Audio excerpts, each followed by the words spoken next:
अस्सलाम वालेकुम।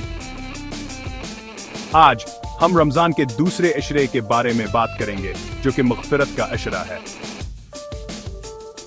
ये 10 दिन बहुत खास हैं क्योंकि इन दिनों में अल्लाह ताला अपनी रहमत नाजिल फरमाते हैं और हमारे गुनाहों को माफ कर देते हैं।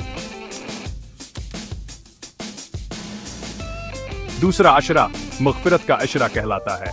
ये वो वक्त है जब अल्लाह ताला अपने बंदों की तौबा कबूल फरमाते हैं और उनके गुनाहों को माफ कर देते हैं।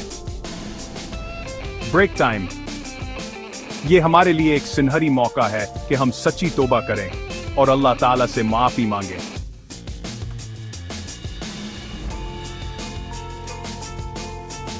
अब आइए इन दिनों की अहमियत के बारे में बात करते हैं।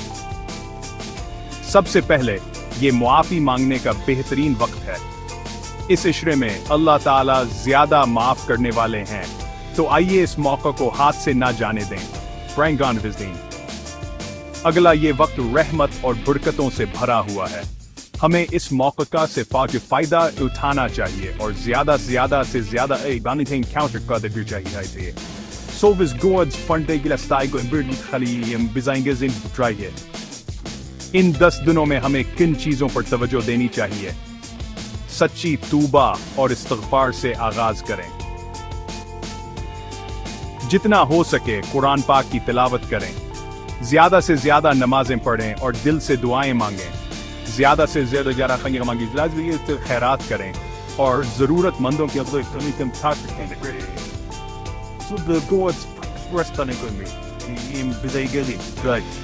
और आखिर में दूसरों को माफ करें और उनकी गलतियों को नजरअंदाज करें। रमजान का दूसरा अशरा एक कीमती तहफा है। आइए इसे से ज्यादा इबादत करके और अल्लाह की रहमत तलब करके पूरा इस्तेमाल करें। अल्लाह ताला हम सबको इस अशरे की बरकतें अता फरमाए। आमीन। देखने का शुक्रिया। जज़ाकल्लाह खैर। आपका रमजान अमन और मग़फ़िरत से भरा हो। Break time point. सलाम अलैकुम।